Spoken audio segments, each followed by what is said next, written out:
Good evening, baseball fans. It's not a good evening, but we're gonna get there. It's an evening. It's an evening. It is. Give the It's a warning. Wednesday. Give the It's a warning. Wednesday. Shut up. It's a Wednesday evening. We're gonna give the our warning right off the top. This is a rated R podcast for all of the cuss words, and there will be so many cuss words, all of them. So if you're not a fan of the 4-letter words, you should probably skedaddle on out of here. If you've got tiny children listening, you should probably put some earmuffs on them. So we're gonna get started. I'm Suzy. That's Tom. I did point the right way this time. Yes. Realized that I did not actually point the correct direction. This is Bourbon and Baseball, Astros edition. Let's go. Tom, before we started recording, I said, hold on, I'm going to hit record, and now we're going to fight. Tell the people why we're going to fight. Why? We are going to fight? fight because I am slowly, actually, you know what? Fuck that. No longer slowly. I am rapidly approaching strap JoeEspada to a rocket, send him to the moon. And why are we saying these things? I am saying these things because I can't stress enough that I need him to manage better for this team to win ball games. And he can. The tools are there, and he does not use them. No, absolutely not. Absolutely. There is no way, Tom, you are a smart person. I know this to be a fact. You're a smart person, okay? You are a smart, actual person. There is no way on God's green earth that you can believe that JoeEspada is making these decisions. Absolutely no way. I do. No. His hands are tied from on high. There is one and only one player that I feel JoeEspada cannot control, and he plays first base. And I've told everyone this since the beginning. He's Martin Maldonado 2.0. And he's just going to play, and it's what they want, and it doesn't matter what we want. Who wants? It's what who wants. The powers that be. The powers that be. I don't know. Let's call it spade a spade. It's JimCrane and JeffBagwell making those decisions. They are saying you are putting in JoseAbreu, come rain or shine, right-handed, left-handed, alien on the mound. We don't give a fuck. We are going to play him all day, every day. You forgot DanaBrown, because I do believe DanaBrown is trying to play this dude, because if he wasn't and he had any stones at all, he'd be like, look, I'm going to lose my fucking job if I don't get this dude off this field. And he's just like, nope, there's a ball player in there. And whatever Jeff is saying, I got to believe. And I will say this. There are signs that JoseAbreu is getting better. You don't want to hear it. No one wants to hear it, but there are signs. I just can't wait for them. I can't. And if you're going to throw this whole John would have did this, and John is an average player. Don't give me this bullshit. For everybody else, it's John this. John is an average player. And at this point in time, JoseAbreu is a below average player. You're right. 100%. But one is getting paid $19 million, and the owner's money matters to him. The other one is getting paid zero. And he does not care if he plays in front of his family and friends, in front of friggin' whoever, because he's an average player. If he had Joey Loperfito's numbers, which that's a whole nother rant that I'm ready to do too. If he had Joey Loperfito's numbers, this would be a totally different conversation. But for everybody that's like Big John, and he's my favorite, that's cool. You can have your favorites. There were people that loved Martin Maldonado too. I'm just not going to let you pick my food choices when we go out to eat. I'm just not going to trust your decisions from here on out because it's questionable. There is no way that the man that pinch hit JeremyPeña in front of YainerDiaz last season, because the number said that with runners on, Yainer is a pickier hitter and will not expand the zone, is the same motherfucking man that is saying, okay, yeah, 2 on, 2 out, with a closer that throws 100 plus, let me just leave JoseAbreu in here. There's just no way. For that specific instance, and I'm glad you brought it up because you've been tweeting at it and I wanted to speak to it. There's no way that you can sit there and tell me that I've got this rookie who's never seen this cat and that has not been in the league for 20 years, and I need to rush him up there and mess with his head. Now, would JoseAbreu probably strike out, which he did? Yes.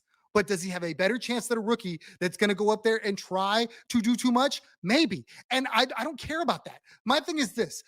The JoseAbreu issue, a lot like Martin Maldonado, would not stop this team from winning games if he managed the rest of it right. For me, it's the rest of the management that JoeEspada fails at tragically that is costing this team games. I don't care about JoseAbreu. And the people that want to harp and beat that dead horse, I don't know why you're doing it because it's not him. It's the rest of it. He has total autonomy over the rest of it. Do that shit. And then we're not talking about losing a ball game late because I don't want to pitch said guy. And I'm going to run Montero out there for the third time with a runner in scoring position instead of pitching Nick Hernandez or Nick Martinez, or Sean Dubin, who pitched flawlessly today. And I'm just like, you have tools. Okay, I don't know. You have tools. Use them. Don't give me in that situation. Bullshit. I bullshit flag. I'm throwing it. You have a dead bullpen. You realize that. Use the dudes that aren't, and then go, look, bullpen was gassed. I'm okay with that. I think that game ends totally differently. The last two losses that people were ready to like fire the Astros, sell them all. Both of those games. I'm ready now. I'm ready now. Are you kidding me? Both of those games might be wins if you just played it knowing that I've got two guys that I have to use. Two guys that have gotten outs for this team. So this whole narrative that, oh, it's Abreu. It's not. It's not. Could they be doing better with somebody better than Abreu? Absolutely. Could the Astros last year maybe have won the World Series without Martin Maldonado? Absolutely. Did they still go to the Game 7 of the ALCS with Martin Maldonado's fat ass sitting behind home plate for an entire season batting 78 or whatever the hell it was? It didn't matter.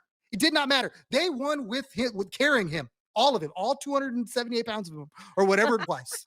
They carried him. They're like, yo, bro, we got you. So if you're telling me this team can't carry Jose Abreu and his 120 whatever or 170 whatever, I'm calling bullshit. Yes, because we had a lights out bullpen that was doing the things that they needed to be doing, not this bullshit. We cannot have both the incompetent bullpen and the fucking Martin Maldonado 2.0. So like, then deal with it. You're right. You're 100%. Suzy, you're so right. Deal with it. Don't pitch Ryan Pressly when he can't pitch in the 8th inning.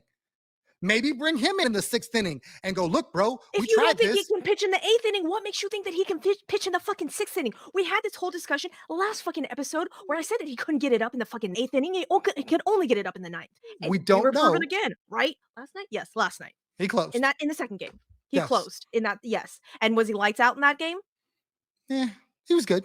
Mostly lights out. Yeah, but he wasn't like Ryan Stressley. I understand that. But my point is this. They've blown 12 leads or ties. They've lost 12 games when leading or tying after the 7th inning. At 5 of those, you probably go, maybe we don't do that. Maybe we change our approach. And don't give me this bullshit that people are saying he needs to just close. It's not the point. If he signed off on this deal, you have to now deal with what you did. Trade him. For me, Ryan Pressly, I think he has been a valuable member of this bullpen. I will never take away what he's done for the Astros. I am not an anti-Ryan Pressly guy. But bro, if you can't, then you don't. And if you need to close, if your brain is not wired, if you're whatever, then they need to move him. Because quite frankly, I guarantee you, if they called Baltimore right now, bro, we see what you got going on. We're gonna get a haul for Framber Valdez and Ryan Pressly to the Orioles. Just wait. Not today. Framber lost some value today. Yeah, but on the Orioles pitching staff, he's like a very good like 3-4 on the Orioles. But my thing is this. Okay? I feel like at this point, in sitting back and looking at all the things, and I know we're gonna get into the actual baseball games, but this is way more important. That if JoeEspada had managed the way he showed he could manage last year, like you spoke to, then maybe we're talking about a team that's right at 500 and they're 2 or 3 games back and you're going, okay, a couple things break this. He's managed this so poorly and like almost in defense, like last year when he got to manage, it was like house money. Let's try some things. This year, he's managing not to lose his job. Honestly, though, I think part of his issue is as well. I think those orders are coming from on high. Like you got it back of the bullpen. It's 7, 8, 9. It's Brian Abreu, Ryan Pressly, and Josh Hader. We paid all of this money for Josh Hader. He's going to be used in the 9th. Move Ryan Pressly up in the 8th. And those are the orders. You can veer away from him a little bit, but that's the game plan. So he was able to move Abreu to 8th. He was able to move Bregman to how loaded is he? 6, 7? 6, yeah. He was able to move AlexBregman, pending free agent, who we're trying to massage. We're trying to keep him in the building, down to 6th in the order. But you're telling me he can't move Ryan Pressly and Brian Abreu around as he sees fit to cover a game? You're telling me he can't flip-flop those guys and go, okay, I will start with Pressly, and if I need to put the fire out, then I got Abreu who's clutch, and we've got stats to back that up. You're telling me he can't do that? I don't think he's going to be allowed to. That makes no sense. If you have control of the lineup, 90% of this fucking baseball club doesn't make goddamn sense. I And mean- I'm right. I I'm mean- right. I'm right. there's a lot of honestly things don't- going on, but I honestly don't think that JoeEspada has all of the choices that I think we think he is making. I think a lot of this is coming from on high, honestly. if you feel that way, then the Astros need to fire JoeEspada and DanaBrown and hire a new manager and GM, because there is no scenario in which those guys don't walk lockstep and a team wins. There's no scenario. I think JoeEspada is losing his job after this season. And I think the only reason DanaBrown was hired was because he was a yes man. That's weird. I don't know. I feel like they hired him because he could evaluate talent. I think he could evaluate talent, but I think he doesn't have enough gumption, balls, whatever you want to fucking call it, to stand up to the trio of Bagwell and Reggie Jackson and JimCrane and be like, can I do my fucking job here? Can I do the job that you hired me to? No? Oh, okay. I'm gonna just go get Bryce Matthews then and hope he performs. So for me, there's no way that JimCrane allowed AJ Hinch and Jeff Luhnow to run the team the way they did. And now all of a sudden he's, nope, I want all the control. I'm Jerry Jones in this thing. There's no way. If you told me that was a different owner, I'd agree with you. But Jeff Luhnow and AJ Hinch were allowed to do what they saw fit to win ball games. JimCrane stepped back. So for me, the people that say JimCrane is pushing all these buttons. Yes, JimCrane did step back. And then I believe he's pushing one button. I believe he's pushing JoseAbreu because that is the guy that he signed. That is the one move that they made without a GM that he said he did not need a GM to make. That was the only one. Are you forgetting about Rafael I am, because both of those contracts were signed before DanaBrown got here. Because no one's complaining about Montero's contract right now. Oh, I'm still complaining. I'm still not thrilled with Rafael Montero. And why the fuck are we signing it? I'll relieve it for 3 years. No, that's not Josh Hader. My thing is this, and the Montero thing was a bad deal too, full disclosure. But I do believe that once DanaBrown got the job, he was like, that's my one condition. That's my guy. You have to leave my guy alone. So for everyone, including the local media now, because I saw Wexler's tweet, I saw everybody talking about it. I don't even know why you would approach the JoseAbreu thing at this point. There's no scenario in which JoseAbreu, until potentially next year, gets moved, because then somebody would eat that contract. And then there's no scenario where they're just going to go, we're going to light $19 million on fire.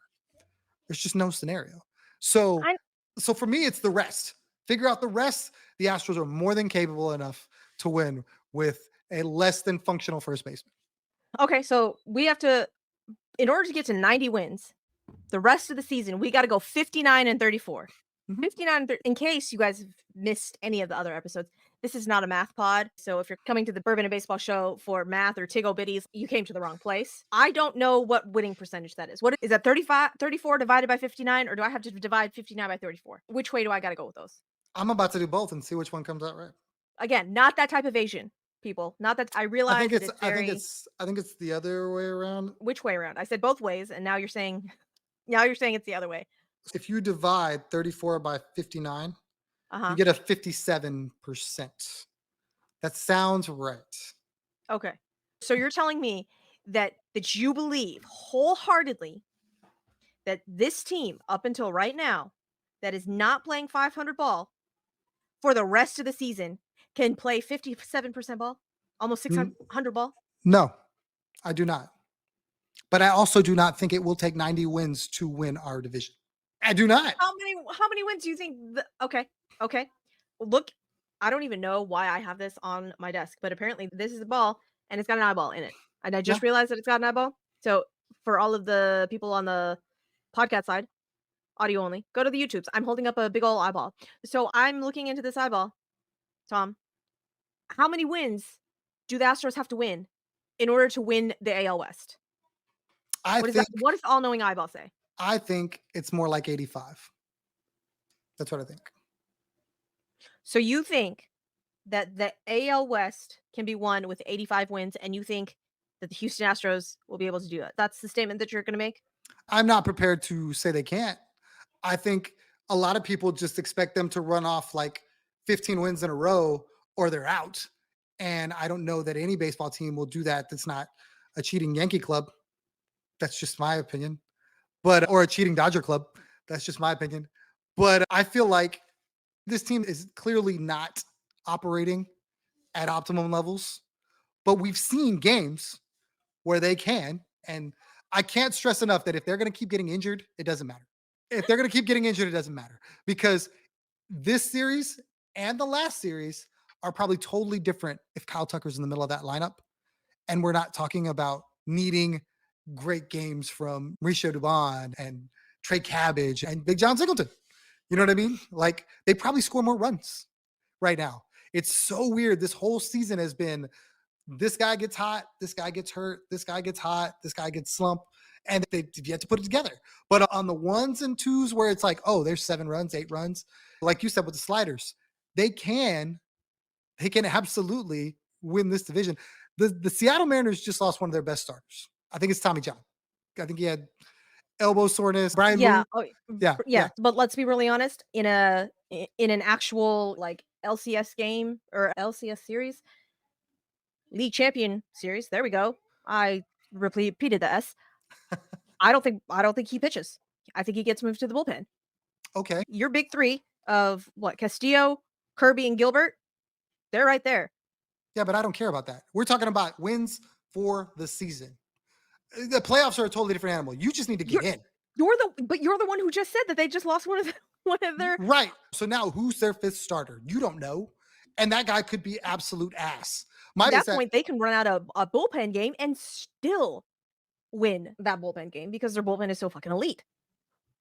Okay. Seattle Mariner fans, if you heard that, don't pretend like you didn't hear that, because that tasted like soap coming out of my mouth. Just apparently Suzy's leaving us for Seattle Astros fans. I apologize. Absolutely. I don't know why we're doing this right now. I expected her to side with me. They're down some people like we are, and they can't score any runs, so they need their pitching to be elite. Heaven forbid that any of those guys just have a bad couple nights and then they lose 4, 5, 6 in a row, because that happens.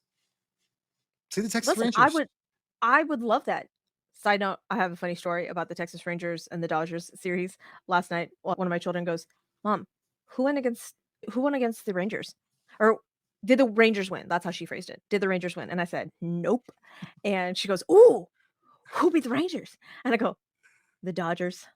And she goes, "Oh, I understand why you said it like that." And I go, "What do you mean?" And she goes, "You're happy that the Rangers lost. But since it's the Dodgers, you don't know how you can be happy, huh?" I love that. Like, she's so right. That is an astute observation, ma'am. I love that for you. That's good. And then she ran off. You're doing it right, Mom. So you're doing it right. It made me laugh, and I have like mixed feelings on the fact that the Dodgers just put a freaking football score up on the Rangers. But then at the same time, I'm all, but then, let's hope the Dodgers win again. Gah! Baseball's making me say things that I don't want to say. Anyhow, yeah, no, Tom, I would love to agree with you on all of the things. However, the actual smart baseball Suzy will come out and be like, "No, that's dumb. You're being dumb. You're just being a homer." Then why watch? Then why watch all the baseball? Yes, because I love all the baseball. It's baseball. It's baseball, because every year there's a team that does this. The Phillies did this. The Phillies did this exact same thing. Ran off a crazy, what was it, 2 years ago? Went all the way to the World Series, and they were nowhere to be found mid-season. The Red Sox are currently putting it on the Phillies. Baseball is baseballing. Isn't that one of y'all's lines on the other show? Yes. So there's got to be a point in this baseballing season where baseball's in our favor. That's where I'm at.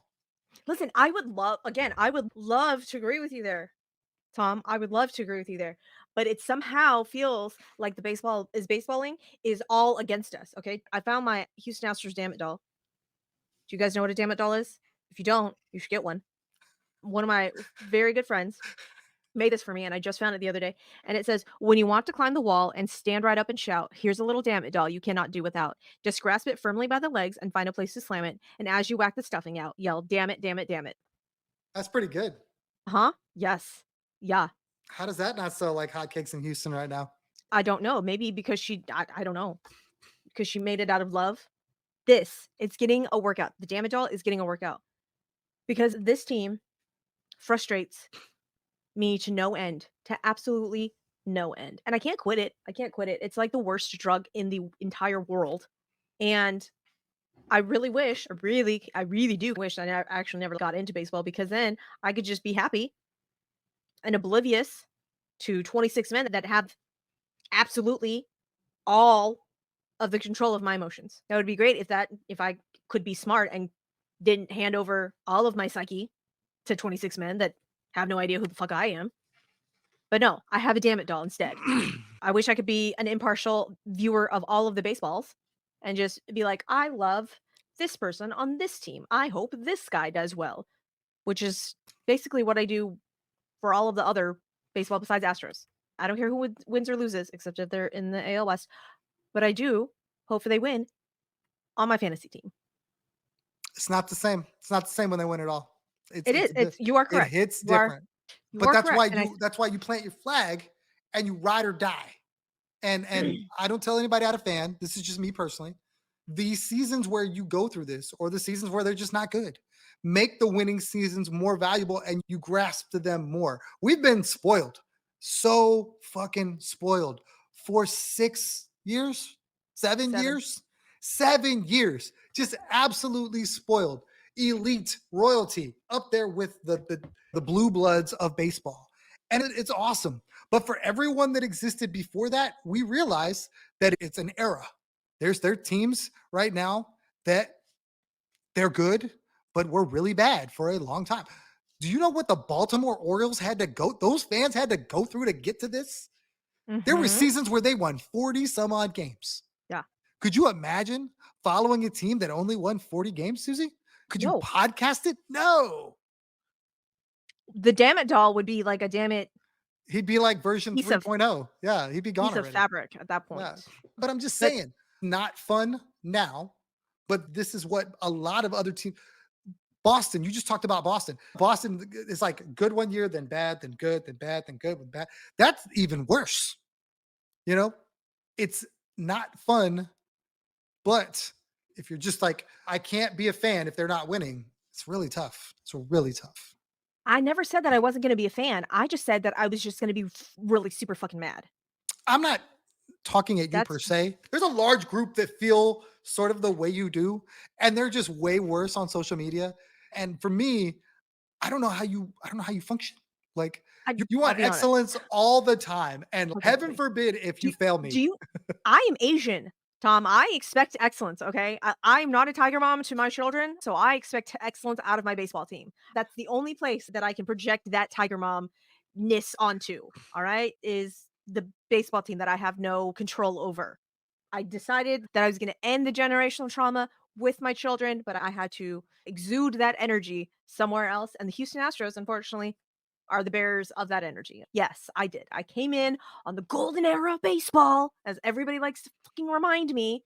I wasn't here for the Lastro era. I know. Priscilla. Disastros. I'm talking to you, fucking Priscilla. I love you, but I'm talking to you, Priscilla. Okay, I know. All right. So you're right. I am. I'm spoiled. I expect greatness because I know that greatness is in there, much like all of the Asian moms out there. I am just trying to motivate through hard words. That's what we're trying to do here. Guys, let's get into it. Let's go over the games. If you guys didn't watch this Giants series, yay for you for having the mental clarity to not watch. But we're going to get into it because there were some high points in that first game, but it was a grind. Did you watch that game, Tom? I did. Okay. What did you think of the pitching matchup? I feel like Spencer Arrighetti is the real deal. I am very excited to know that he is only going to get better. I feel like you're seeing him like mature in front of us. And for a team that may have some serious questions with rotation pieces going forward, Spencer feels really good like long term. That's a guy that I think people are going to buy his jersey. I'm sure they already do, but more household name, a la Framber, a la CJ, that sort of thing. I think he pitched really well, and I just wish he would have got more run support. I think everybody wishes that he would have gotten more run support.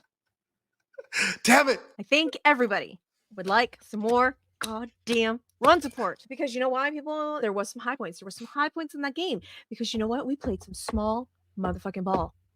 We did not swing for the fences like normal.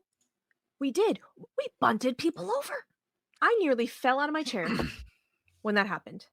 In late innings. But then we had 2 on and 2 out. Ooh! The eye lights up. Made her whole day right there. It totally did.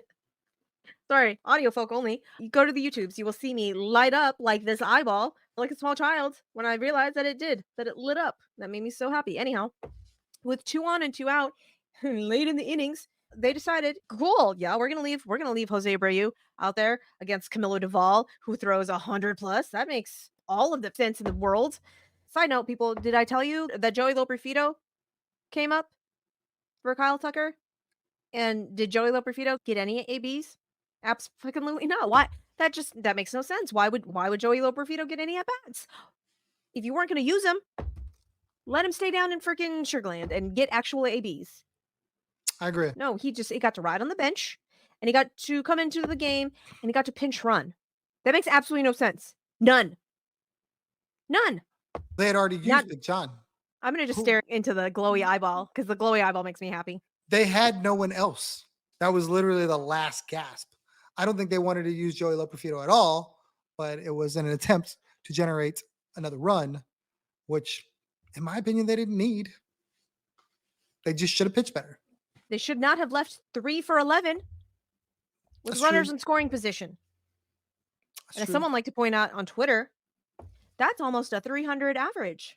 But who are you going after? Peña, McCormick, Bregman? No. Jose Abreu. If you leave a runner on, you are absolute ass. I'm going to go after all of them. All of them. Yes, all of the Houston Astros players need to get better. They need to get better. All right? I love JoseAltuve with every fiber of my being. But his at-bats drive me fucking insane. Because other guys think that they can do it. And they can't. And they should not. They should not. But in their brains, they're like, they can do it, so can I. I'm going to swing at this sweeper that's 43 feet in the other fucking batter's box. Sure. I'm not going to hit it, Ken. JoseAltuve. He's just absolutely ridiculous. Absolutely ridiculous. And this team. It's a lot. He makes me drink heavily. This team makes me drink. And Myers has cooled off significantly. Mm-hmm. So now none of the outfielders are doing anything. Not anything. In the last 20 games, Myers is hitting 227, 284, 293 with 1 home run, 4 steals, and a 25% strikeout rate. JakeMeyers not any better. But JakeMeyers is leave him alone. He's every day. Leave him alone. He's every day. But who's saying leave him alone? I don't want to leave him alone. You know what I want to do. But ChasMcCormick is not a better option either. He is not. Hence why you have 5 outfielders on your 40-man right now. Or not 5, but 5 minus the guy that's injured. So it would be 6. You have Cabbage, you have Loperfido, you have Myers. Loperfido got optioned. So Loperfido is no longer here. True, but I mean at this time, during this game, he was on the team. They brought up all the outfielders. And I've always wanted to see them play more Joey Loperfido. I thought, and see, this is the interesting thing. I think Espada wants to play more Joey Loperfido. But I think he's afraid that if he fails, it's going to be on him. So if the other guys fail, they were here. Chas, Jake, Dubon, known quantities. If he steps out, sticks his neck out for a young guy, then he might lose his job. And that's why I can't. His job anyways. I agree, but he doesn't manage that way. He manages to not lose his job instead of managing to win ball games. And for me, that's a problem. I feel bad for the guy. I feel bad for that guy because he's in a no-win situation at this point in time. Legitimately, he's in a no-win situation. Any move he makes is 43% the wrong decision. But it doesn't have to be. It doesn't have to be. It doesn't have to be, but it is, because it only works out if the team wins. Hence True. the 2022 World Series and Martin Maldonado still being on that fucking team. So last season, Martin Maldonado being on the fucking team and us not going anywhere. That's what I'm saying. Like, half of the people that are fans of this team, if he says this is red, some people are going to be like, absolutely not. That is green, regardless of what actual color it is. So what I'm saying is, no matter what he does, it's going to be wrong in somebody's eyes. That's what I'm saying. That's why it's more important for him to manage without that, not to manage like based on what the scorecard, based on what the almanac should say, to steal a Dusty reference from back in the day, to manage to win ball games. If that means Seth Martinez has to go for 4 outs, then that's what I need. If that means Sean Dubin needs to pitch, then that's what I need. This whole, it has to be Pressly or it has to be Abreu in these scenarios, or it needs to be Myers or it needs to be McCormick. He needs to get away from that, because I believe there is only one name that he cannot mess with. And we've talked about it.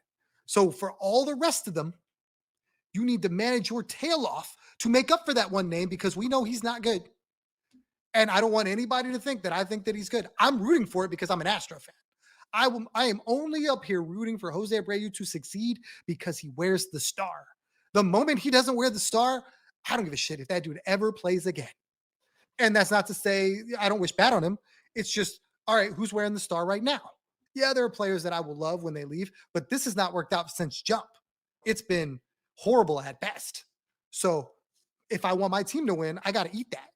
You know what I mean? I can't not eat that, knowing that this is coming from management. In everyone's opinion, whether it's national, local, it doesn't matter. Everyone feels like Jose Abreu is not a decision that can be made by JoeEspada.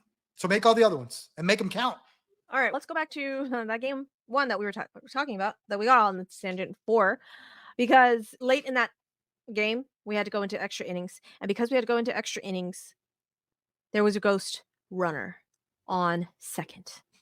And how often have we said on this podcast that Rafael Hold on, go Montero... back. No, Go back. How they scored the runs.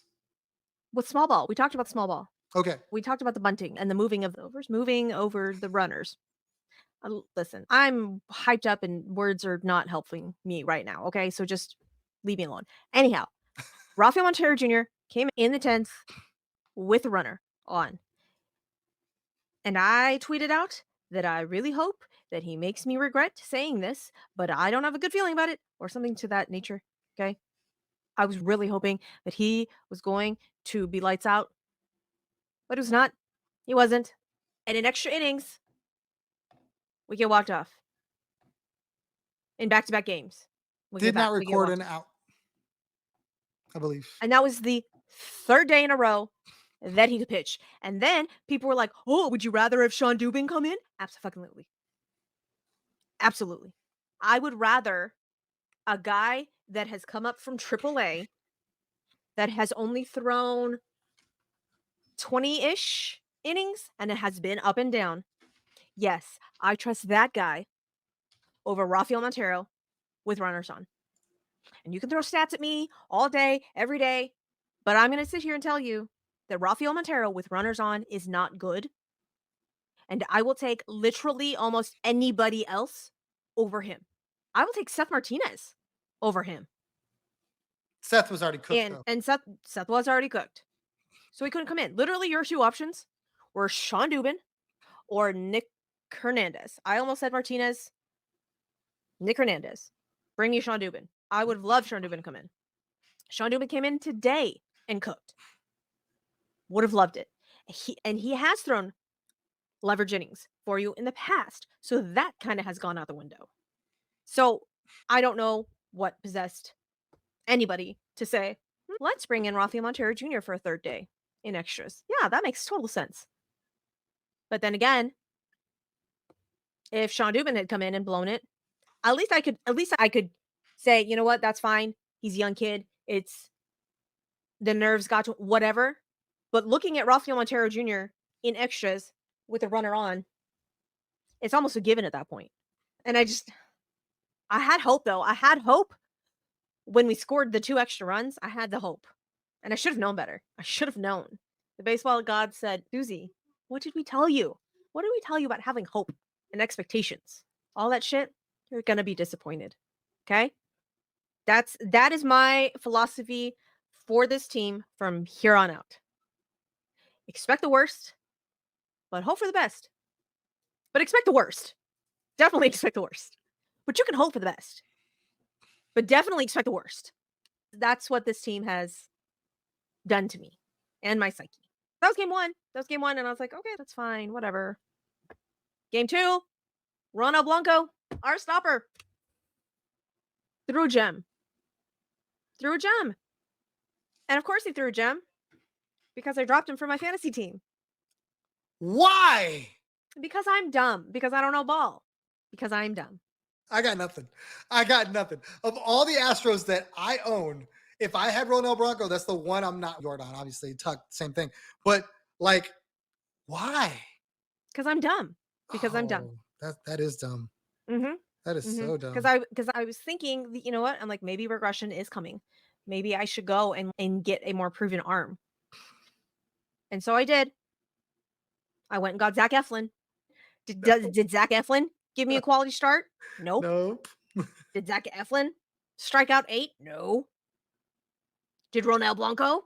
Yeah, absolutely. Absolutely.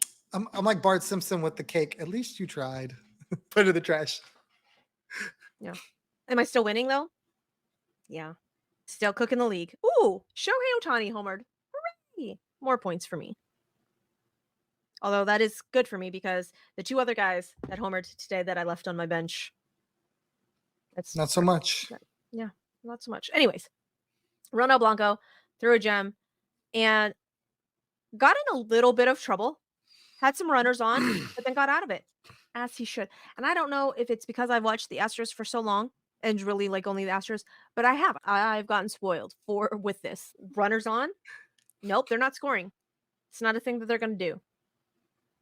But apparently I have. I've gotten spoiled with that. But it was a good game. It was a good game. I'm trying to think of, besides Ronell doing Ronell things. Taylor Scott, Brian Abreu, and Pressly. Taylor Scott. You want to talk about underrated and bullpen arms that nobody knows, that if I asked 90% of Astros Twitter who Taylor Scott is, they'd be like, I'm sorry, we have a bullpen arm named Taylor Scott. Probably, mostly, a lot of baseball Twitter as well would not know who Taylor Scott was. But South African held it down 2 innings, yeah? Taylor Scott went 1 inning, 1 walk, 1 K. Ronell went 6, Taylor went 1, Brian went 1, Ryan went 1. Who went 2 today then? Was that Taylor Scott that went 2 today, or was that Seth Martinez that went 2 today? We're not there yet. I think it was fine, Tom. Fine. I think it was that too. Anyhow, yeah. So Taylor Scott comes in, lights out. Love that. Brian Abreu is doing Brian Abreu things. Ryan Pressly looks like Ryan Pressly and not Ryan Stressley, and apparently the adrenaline boost from being a closer is what he needs. I understand that correlation doesn't equal causation. Okay, whatever. All I'm saying is that when he's thrown into these closing situations, he has a little bit better command. He is a little bit more focused. I don't know. It seems like he really can only get it up for the 9th. Can we trick him? Can we trick him and be like, Ryan, it's definitely the 9th inning. It's definitely, and it just be the 8th. Can we just put blinders on him? What is that racehorse movie? Secretariat. I feel like Secretariat is a horse movie too. But it is. I don't know which one you're referring to. Ah, shit. I'm ready to do the other T word, and that's trade him. Because for me, at no point in time is Josh Hader not going to close for this team, unless he's already been exhausted. So if we can only count on Ryan Pressly the once a week he's allowed to close or whatever, if they can even get to that point, then you don't have a reliever. You just don't. You don't have a full-time guy that can pitch enough innings. So there are plenty of teams that are dying for a closer. Like I said, Framber and Ryan Pressly to the Orioles. They are going to get us a nice haul. I need it to be Colton Cowser. Colton Cowser, Jordan Westbrook, Colby Mayo. Take your pick. Heston Kjerstad. There is a ton of talent on that team just sitting there waiting to do the things. That's neither here nor there. All I'm saying is that I don't think that we are going to be able to make up the ground that we have already lost at the beginning of the season to compete. Again, what is the deficit at what point are you going, okay, we're going to be sellers? I'm preparing my mind and heart right now. And in a sense of you're DanaBrown, not personally. We got 2 weeks. So by the end of June. By the end of June. So 2 weeks. So you're saying, what do they have to be at on June 31st? This is not a math pod, Tom. No, I'm not asking you to do math. Pick a number. How many games back do they have to be for you to go, all right, we're out of it? If you're DanaBrown. Do I think we're out of it now. Okay. So you're saying 8 games out of the division and 5.5 games out of a wild card, you're out. Sell. No. But I don't think. What is the number for you then? I don't know, Tom. You can keep asking me what number. Okay, I'll give you mine then. You a number. Since you can't do that. For me, if the Astros are 8 games out of a wild card and 8 games out of the division, then yes, they'll probably sell. Anything less if than we're that, 8 games out of the wild card, wouldn't we be more out of the division? Don't know. That all depends on Seattle. Oh, I see what you're talking about. Okay. Yeah. The wild card, the last wild card is the Minnesota Twins at 36 and 32. So that's what I'm saying to you. So we're 5.5 back. All right, hold on. Now you're actually gonna make me do math. Hold on. I don't want you to do any math. Hold the fuck on. No, it's a hypothetical. No, it's not a hypothetical. It's a legitimate question. Thank you. I try to ask legitimate questions, but the answer is, hold on. You were asking us to try and think about math and make words at the same time, and then it shorted my brain out. Okay, so we have 3.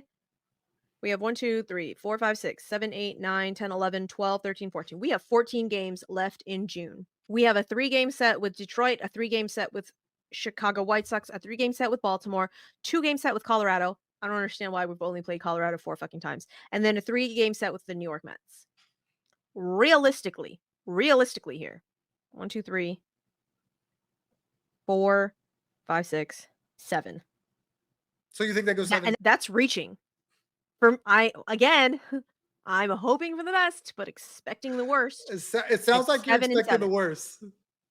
That would be the worst. I just said that. I'm hoping for the best, but expecting the worst.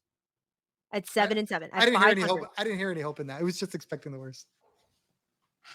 See, like the hope is buried deep under the levels. So I think in these 14 games, I think they can go 10 and 4. That's what I think. So if they go 10 and 4, that puts them at 41 and 42. There's them's lofty goals, sir. How so? 10 and 4. Let me pull up the schedule so I can break it down for you. Okay. So are we sweeping Detroit? Sweeps are hard. No, but I think they can win the series. Okay, so that's 2. Are we sweeping Chicago? Yes. Okay. And if they don't, then this is done. Because if you find a way to lose to the Chicago White Sox right now, knowing that you can't afford to lose any more games, like they should be playing a different level of baseball right now. Like Espada, and this is back to Espada. He should be in there. Look, our postseason needs to start now. We can't keep looking at tomorrow. We've dug a hole. We got to get out of this hole. Okay. All right. So we're taking the series from Detroit. That's 2. So we're sweeping Chicago. That's what your 3 games? Yes. Okay, so that's at 5. We have a 3-game series with Baltimore. I see them losing that series. I think they win 1. So we win 1. Yes. So that's 6. Yes. What are we doing against Colorado? You're beating both of them. You're winning both of those games. Winning both 8? at home, winning both those games. Yes. And then you Okay. win 2 out of 3 from the Mets. Doesn't seem that hard. Now, Baseball is baseballing. that's Tom. fine. I'm not going to argue that. But you tell me that they can't do that with those teams you just laid out. Again, they should be able to, but then again, I think they should have been able to sweep the fucking Angels and Sweeps are hard. win against the Giants. Yeah, I think they should have been able to win against the Giants. The difference is, I don't know, the whole West Coast thing, day game thing. Today, it just seemed like they were trying to get out of there. And they should have won the first game, and then they win the series, and we're talking totally different. If they win both series, no one's complaining to the level that they're complaining right now. Tomorrow morning on Sports Talk Radio, they're going to go nuts because they lost the series. And if they win both series, they're going to go, they win both series. You just have to keep winning series. Now, if you're telling me that they can't sweep the 17-51 White Sox, season's probably out of their grasp. If you're telling me that they can't beat the 24-44 Rockies and sweep them, season's probably out of their grasp because of the hole they've dealt. They need to have a different attitude about those two series. That needs to be, I'm not messing around. We're putting our foot on your neck, and we're not letting you up. If you're telling me that they can't win a series with the New York Mets that are 29-37, then the season's probably out of their reach because they should have a different mentality right now that they're running out of time, that they're not getting any closer to the division. They're not getting any closer to the wild card, and they need to. I agree with you. That's why I'm saying. So that's why that's what I'm saying. Like I do not think that 10-4 is an actual thing. Okay. So I think it's 500 a ball. So let me see something. They play the Tigers at home. They play the Rockies at home. I know some people don't feel like home field matters, but if Bregman can go off and park 43, if Bregman can go off and park 3 home runs in the Crawford boxes, chef's kiss. Love it. He has looked a little bit more locked in. All right. If Altuve can swing 43 feet outside the fucking batter's box and park one in the Crawford boxes, love it. Altuve is doing that. It's his bobblehead night. He's going to hit one. I'm just going to go ahead and put that out there right now. Okay. He may get thrown out on a single, extending into a double, but he's probably hitting a homer on bobblehead night. Just saying. Okay. For me, when you add KyleTucker back to this offense, their starting pitching has been good. Some of it's been really good. Framber didn't have it today, but the bullpen did their job, posted zeros after that. If Espada can manage this bullpen, they can go 10-4 in the next 14 games and be one game under 500 going into July, where they play the division. I mean, I feel like there's July's going to be so how many games do you think we're going to win against the Tigers? Okay. So it's Skubal on Friday night, Flaherty on Saturday, and Kenta Maeda on Sunday. I don't fear Kenta Maeda or Flaherty. Skubal's legit. You should probably be a little bit afraid of Jack Flaherty. Somewhere, somehow, some way, he has found it. Now, he's going to pitch a gem. It will be on the offense to do something from the Tigers, but he's going to pitch a gem. Skubal, on the other hand, is a monster. Absolutely. We may just get no hit on. But it's HunterBrown versus Skubal, Jack Flaherty versus JustinVerlander, and then Spencer Arrighetti versus Kenta Maeda. It's going to have to happen. They're going to have to be good pitching. They're going to have to. There is no, they just can't beat those guys. You know what I mean? They're going to have to. There's no way around that. All I'm saying is that this Giant series was a disappointment. Oh, and by the way, the Astros beat Jack Flaherty earlier this season. As a whole different ball club. That was earlier in the season when Suzy had hope. That's a Suzy. That's a whole different Suzy, not a whole different ball club. It's the same guys. She hadn't found her damn it doll yet, okay? They did it. They beat him in Detroit. I don't know. That's why podcasts are so good, because baseball is baseballing and you never fucking know what you're going to see when you're going to fucking see it. Because Cade Povich came up for the fucking Orioles today, spun a gem against the Braves through six shutty, I think, in Cade 8. Who knows? You want to talk about a team going through it? The Atlanta Braves are going through it. Yeah. What's their record? Can they still keep winning games? They are 35-30. 10 games behind Philly. I would love to have a 35-30 record. Love it. Yeah, they are That'd the first be- wild card team. Chef's kiss. We would love it there. Okay, so yeah. What am I? Let's see. Detroit. Okay, so we have an off day tomorrow. And then, like I said, guys, we play Detroit at home. We just gave you the pitching probables. HunterBrown has looked better. What was that stat from May 1st after he introduced what? A sinker? He introduced a new pitch, and apparently his ERA has dropped like a whole point. And he He's been has really good. been, he's looked like baby JV. So the fact that it's baby JV and then like actual JV, I don't know. We shall see what happens. It's a ride. It'll be a ride. All kinds of fun on Father's Day weekend. Happy Father's Day early for all of the dads out there. And then we have another off day. Because of course we can't spread those off days out any better. We have an off day and then another off day. That's great. Love that. Okay. Between umpires this year and the schedule, I do believe there is an agenda against these Astros. The schedule has been absolutely horrible. The umpires have been absolutely horrible across the board. But I feel every night we're questioning the entire strike zone for the Astros on both sides, at the plate and for the pitchers. It's just really hard. And no one's going to care because no one likes the Astros. So that's up to us to care. And that's where I'm at. We're telling you about it. Yeah. So off day before the series and after the series. But yeah, don't give us a day off in the middle of a road trip on don't do that. That's dumb. That's so 30 silly. days in a row, no problem. Yeah. So yeah, home game series and then travel day, 3 game set in Chicago.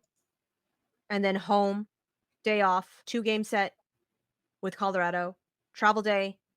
And then we travel and then we go Mets, Toronto, Minnesota, all without days off. So there is no day off between Toronto and Minnesota. I know a lot of people are trying to vote Astros into the All-Star game. I'm going to ask you not to because of the schedule. Let them boys take some time off. Let them put their feet up. You know what, Ronell? You might be the only guy I vote for because you're a young guy. But the rest of them, we're good. Yeah, and we play Miami at home, Texas at home, and then All-Star game. At least the All-Star game is relatively close. It's in Dallas, Arlington. So it's not West Coast like it was last season, but whatever. But yeah. And then a couple of days off, and then we go West Coast, Seattle, Oakland. Day off, Dodgers at home, Pirates at home, Tampa at home. But really, like up until that Mariners series, I think that is where the 18th of July, I think that's where you find out if the Astros are selling or not. That's where I think. Oh, the All-Star break, you think, Tom? Yeah, the normal, where everybody because you're gonna have a 3-game set with Seattle, and if that goes poorly, I mean, you've got So you're essentially giving them one more month than I'm giving them, is what you're saying. absolutely. Okay. Look at who they're playing. Look at these teams that the schedule softens up, and you can't tell me the 3 games with the Marlins should be wins. If they can't beat 3 them, games with the Angels should be wins, Tom. no, that's not true. It's not true. The Angels are a division rival. So that matters. Why do you think they don't play the Oakland A's and beat them every game? Because the Oakland A's are our daddy. Why do you think that is? They're not anybody else's daddy. It's a division game. Why do you think know. Tampa? Why are the Pittsburgh Pirates the Dodgers daddy? I don't know. It's baseball. Okay, guys. We're gonna wrap up the show. Put it in the comments though. Put it in the YouTube comments. What do you guys think? Do you think if we get through June, are we sellers? If we get through July, like Tom says, are we selling? Where do you think this team is headed? Before we do that though, we're gonna talk about it because I want to talk about it. If we do sell, and by if we sell, why do we sell? You were gonna say win. I hate it because like a part of me does think it's gonna happen. I think But the Astros' stubborn pride won't allow it. I think the way Dan has talked, they'll never sell. But I think they should. then they deserve every bit of the fucking misery that befalls them if they're that fucking prideful and stubborn and fucking stupid, because that would just be so asinine to hold on to Justin Verlander and Framber and AlexBregman and Ryan Pressly if we're not going to be able to compete this season. It is just asinine and so dumb. Do you know the haul that Ryan Pressly and Framber Valdez could get from the fucking Orioles? Not right now. It They would be see him. They beautiful. see him blowing saves. They're like, why do I want that guy? You would take Ryan Pressly over Craig Kimbrell. You would. I don't know. They would too. They were so excited. Baltimore They fans were so were. excited when they got Craig Kimbrell. I'm all, have you watched Craig Kimbrell lately? I don't. That's not good. I don't know why you're excited. There's no way on earth that I would trust Craig Kimbrell to close out games. But at this point, if they signed Ryan Pressly and they said, Ryan Pressly, you are our closer, and he was closer all the time, I'd be like, yeah, absolutely. Do you Done. know what Craig Kimbrell's stats look like right now? Do you want to know? No. He's 4-2 with a 2.70 ERA and 15 saves and a .986 WHIP. Nice. When's the last time he saved last night? But before that, though, he hadn't been saving. They moved him out of the closer role for a while. Yeah. And he just got back into the closer role. Imagine that. Hey, guy's not good. Let's move him. You know what? We'll bring him back when he's good again. What a concept. Imagine if they did that with Ryan Pressly, how good he'd I don't know be. what you're talking about. That would make sense, okay? That we don't like to make sense over here, Tom. We don't. That would mean sitting down the first baseman that can't fucking play ball. It would. What? It would. That, It would. that doesn't make any fucking sense. Colton Cowser can't get into games. Jordan Westberg cannot get, like, Heston Kjerstad. They had to send Heston Kjerstad back down because he He was cannot get struggling everyday though, right? at-bats. He had been struggling because he hadn't been getting everyday at bats.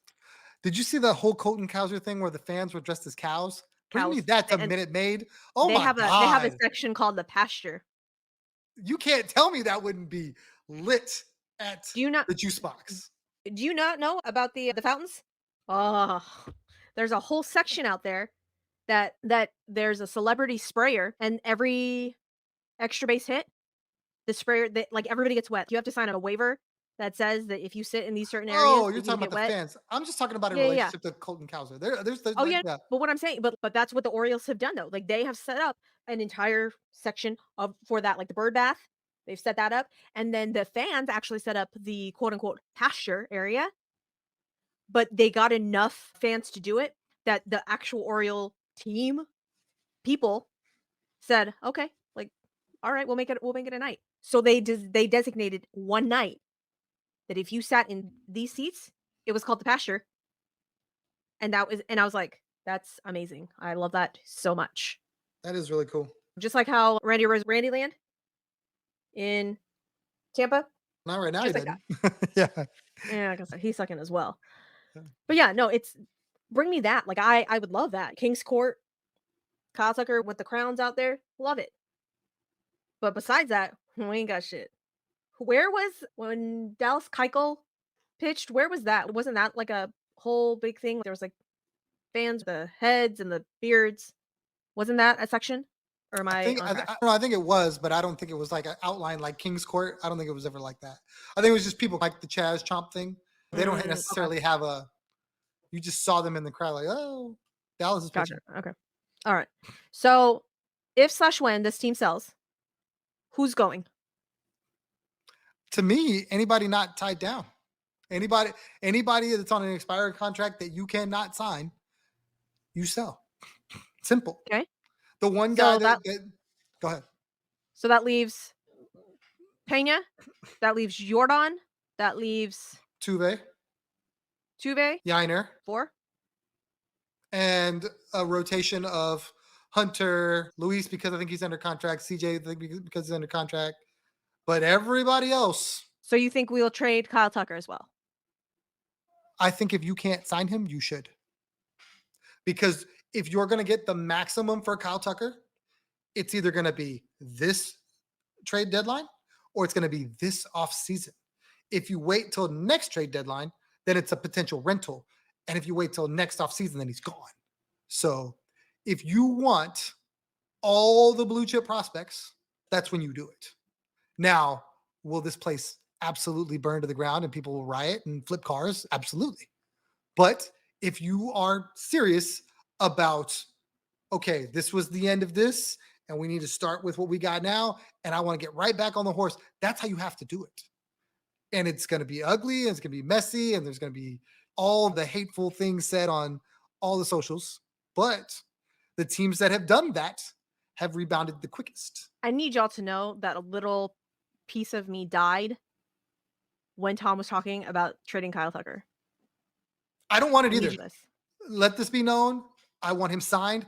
I want, when the Astros admin send KyleTucker to the All-Star game, I tweeted at them. I said, pay him first. That's what I want. I don't want him to go to the All-Star game. I want you to pay him a motherfucking king's ransom, as Suzy so eloquently puts every time, and just get it done, because the middle of that lineup needs to be Yordan, KyleTucker, YainerDiaz. That's what it needs to be for the next 7 years or whatever. It needs to. Will it? I don't know. I would also trade Victor Caratini.